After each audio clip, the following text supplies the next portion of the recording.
To the podcast. I'm happy to have you on because we have literally just done a safeguarding policy review of your already good safeguarding policy, I should add.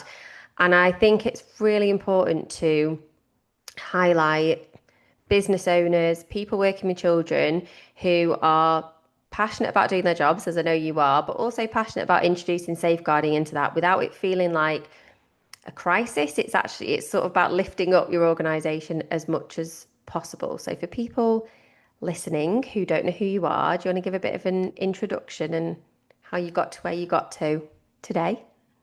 Yes, so my name is Andrea Young, and I'm the owner of Little Music Stars, which is a early years enrichment program using music and movement for babies and toddlers and preschoolers, within community classes with parents, caregivers, and grandparents, and then also we go into nursery settings. Where, Oh, as of this year, I'm the franchisor of the entire network. And the reason that I wanted to delve into the safeguarding policy is that I didn't feel it was tight enough to protect myself, my franchisees, and just enhance mine and our knowledge around safeguarding policies. what I should say is I ran a safeguarding awareness evening. So even though I've never been to one of your classes, I like Andrea is like a really, you've just got like such a happy energy. So I can imagine in when you are the one leading those classes that it's like upbeat and uplifting. And I think music's just so important, isn't it, for children? Like it's Oh so gosh, yeah, powerful. absolutely. Absolutely. I mean, music's wonderful for the soul for everybody. Yes, That's true, that's true. a given and a very proven thing. But I think a lot of children learn through music.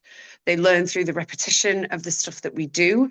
And you may not. I have a little saying that I went from singing on the big stages to early stages because I used Yeah. to work on cruise ships and on theatre stages and do shows and stuff. So I used to sing big ballads. Now I sing the wheels on the bus. I also think if you've got that experience, because I actually did drama and theatre arts before I did social work, and because I was really Right. interested in community theatre. And we think about the skills that you need in and around safeguarding.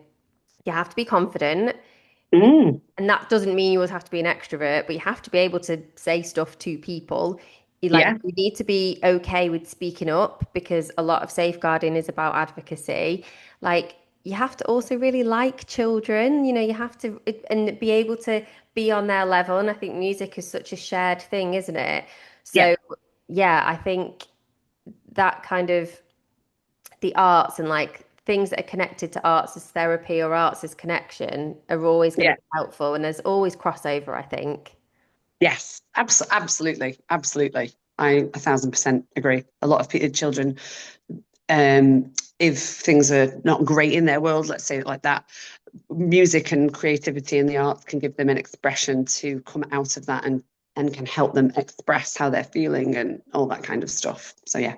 And I guess for parents who come to your classes, it's that like bit of an escape and you get to Oh yeah. connect with your child through music and your phone's Yeah. away. Sometimes we need a bit of like the nursery rhymes and the repetitive kind of structure Oh, of music again. absolutely. A lot of the parents sing along. I'll say to them, you don't have to sing. So, oh God, do I have to sing? No, you don't have to sing unless you want to. And I always say, this is one thing I always say, especially in the baby classes, when, mums are the start of their journey and they might be a bit, well, not a bit, they are absolutely knackered. They might be a bit self-conscious. And I always say, Mm. please don't worry if you don't want to sing. It's absolutely fine. I'll do that for you. But to your child, you are Celine Dion, you are Beyonce, you have got the voice of an angel, my dear. Because to you, to a little one, you do Mm. have. It's only when they get older and they start going, "No, my babe, don't sing, my babe." I think music's awesome anyway, and I like to bring a lot of entertainment as an ex-entertainer. I bring a lot of entertainment into the class as well, into the classes. So there's a lot of laughter involved as well, and I think connection through laughter is very important as well. That's it. When we had the safeguarding awareness evening, there was you, there were some other business owners, like people who work with children. We had our local counsellor, we had a therapist. Yeah, And what was nice is that everybody had a connection to elements of safeguarding, not just because of that crisis response, but we were talking a lot about community and what it means to have yeah, safe spaces for lots of people in community. yeah. Well, as you said quite a few times, and I think you're absolutely right. Safeguarding is for everybody. It's not just for children, it's for absolutely everybody. Yeah. So for you then, as a business owner and in a position where Mhm. you are in a stage of growth and you've got franchisees, what does that feel like when you are, I guess it's not like letting go of control, but it's that expansion and it means that it's not just you in the room with your business name, it's other people. How do you manage that? Because I run a business, but it's just me. So I'm in charge of me, and that feels, that feels like contained for me. And I'm interested in how it feels when you like expand out. Well, it's always that I mean, for the franchisees, it's slightly different for me because I've only been franchisor since January, and I didn't onboard any of the current franchisees because I've only had it 6 months. So they all came on along the last 5 years. They've all come Yeah, along, and we have a community of a shared space where we can talk about everything we need to within our network. But when I brought on teachers, which is probably this is probably the feeling that you're wanting to tap into, there is that, like, I'll always check in with them. How did it yeah, go? How did it go? How did it go? Was it okay? Did it? And I recently went on a holiday to Rome in Italy, and actually I got engaged, which was really exciting. But oh, congratulations.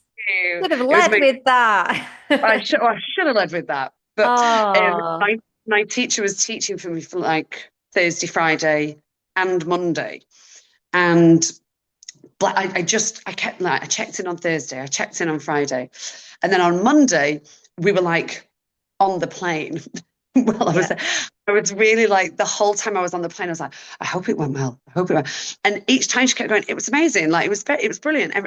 And the compliments that I got from her about her afterwards were fantastic. But you do have that. There's always that niggle of, oh, what if yeah, something goes wrong? What if something happens? What if a child falls over, or there's a bubble bump, yeah, and she runs out of ice packs, or there's just something, anything, and you yeah, just panic, you just worry. It's like being a mom, I suppose, isn't it? Like, yeah. worrying about letting your kids fly the nest. It is just that kind of constant, like, oh gosh, I hope it's okay. But I think when I get my next franchisee, which I've got a few in the pipeline, I'm hoping that that feeling doesn't. I don't feel like that all the time because otherwise I'll be exhausted. And I think that's why, like I said, you already had a strong safeguarding policy, but what we've looked at is how can we strengthen it even more so that for other franchisees, people joining, they Yes, have a really clear idea of like, this is our framework, this is what we do, this is why we do it. And then we've got like threads through the organization. So it goes from policy to this is what we do in our music class to hopefully yes, lessen that burden, I guess, and it feels like it's all on you. We talked about you as that central person. So I think with safeguarding, sometimes it can feel really lonely and it can feel very overwhelming if something happens and you go, I don't know what to do with that, or I don't know what to do with that piece of information, or where does it go? But I yeah, suppose having access to people that you can talk to and having someone central that you can go back to and say, yes, what I do with this is so important, isn't it? Because whether it's someone bumped their head and fallen over, because that's what happens for children, or whether it's something yeah. a bit bigger, which I would say is probably quite rare in children's classes, but you want to be prepared, don't you? I had a child not long ago. She spiked a fever so much in class that she went beetroot, Mm, and her grandmother, I could see, was absolutely unsure of what to do. And she's her primary carer most of the week because her daughter's at work. So she whipped her out of the class, and she was in hospital for like 3 days. And even though that was nothing to do with the class, it was nothing to do with yeah, anything that anyone had done in the class. It was literally she spiked fever, and she was quite poorly. She'd got a virus. And you feel this awful, oh my goodness, you feel such, because it's such a community that you're building. So you feel such a kinship to these people, and you mm, become such a big part of their life. Um, and yeah, you wanted, and she was texting me going, oh my God, she said it. And it was awful. So yeah, yeah. it, yeah, horrible. But anyway, sorry, I digress. No, no, I think it's helpful because again, it's this, we sort of see safeguarding in this one. light, but and someone said to me recently, they were like, "Do you think you should stop using the word safeguarding? Because everyone thinks of like it's a crisis." And I was like, "Well, yeah, maybe, or maybe we should just rethink, like, Reframe it. yeah, I've reframe it. always Still thought of use the safeguarding as a word." bit more of an umbrella term. Yeah, yeah, that's kind of like community care, isn't it? And like, Yeah, this sort of idea, which we're quite distant from now, but like that we're all connected. So it's not just like you finish your class and things shut off. You've like watched these babies grow up I know like when I went to classes when my kids were little, it was like they were all like anchor for the week. And then the teachers would see my kids growing up like yeah, and week by week. So you do build that relationship, don't you? absolutely. You watch them become little people. You watch Yeah. little personalities grow, which is just awesome. It's Yeah. such a privilege and an honor. And then I have a performing arts academy as well, and started to come in that into that journey as well, and go into my PQA Berry, and they're going up the ranks and getting older with me, and I've had some students there. I've just had one leave. I've been running 9 years now, and she joined on day one, and she's going off to uni. Oh, wow. I Yeah, think it is that like because children need I think children need trusted adults outside of their family. Like it's really important. 1000%. So I always think about like we have in safeguarding sort of our statutory partners, well, health and social care and police, and then we rely so much on schools. But you've got lots of children who go to extracurricular clubs where there isn't always you obviously are like a star, gold star example of we know our like we want to have our policy in place, we want to have consent forms, we want to have a through line through the organization, but there is so little regulation in that space.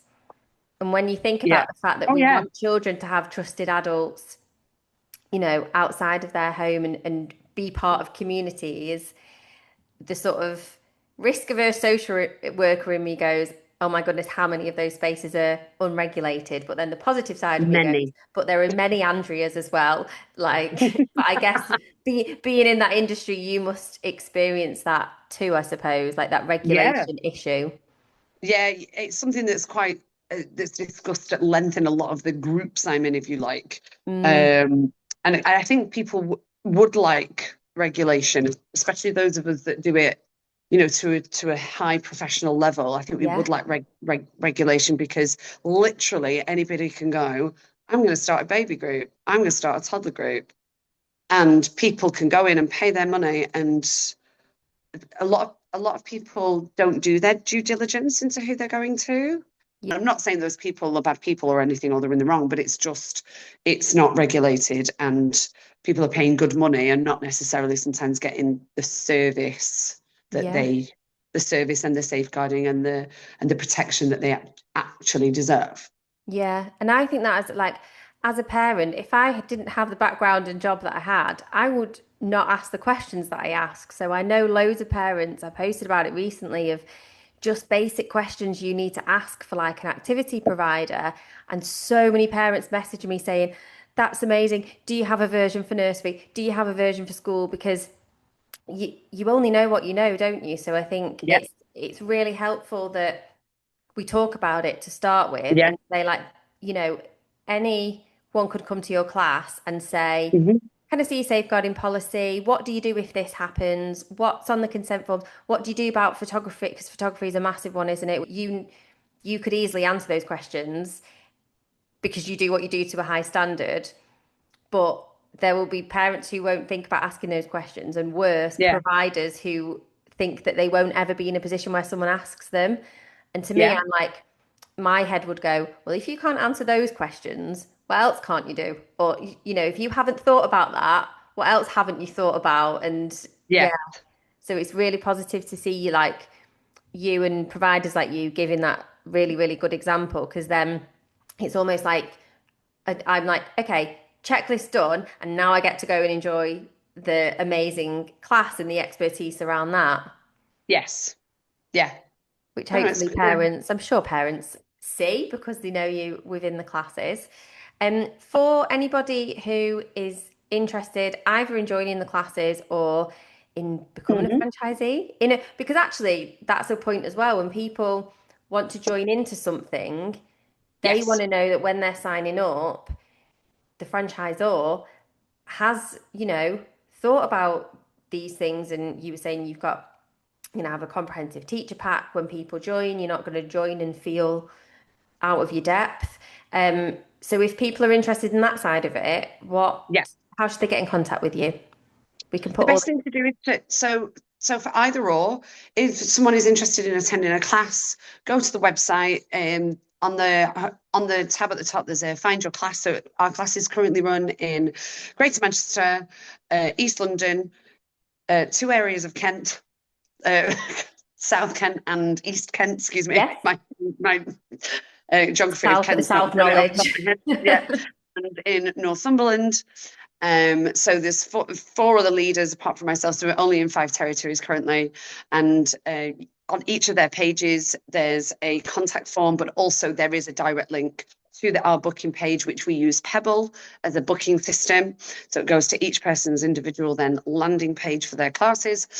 If someone was interested in becoming a franchisee, they would go to our website, which is littlemusicstars.co.uk. I'll put the link in the show notes for the podcast, and then obviously if people are interested, they can get in touch with you. Yeah.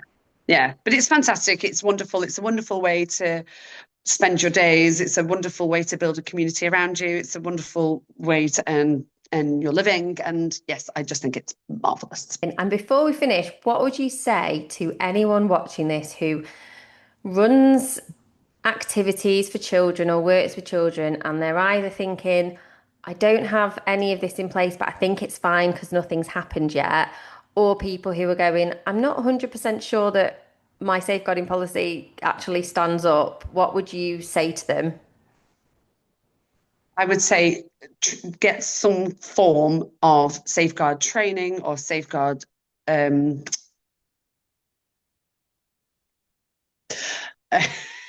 safeguard.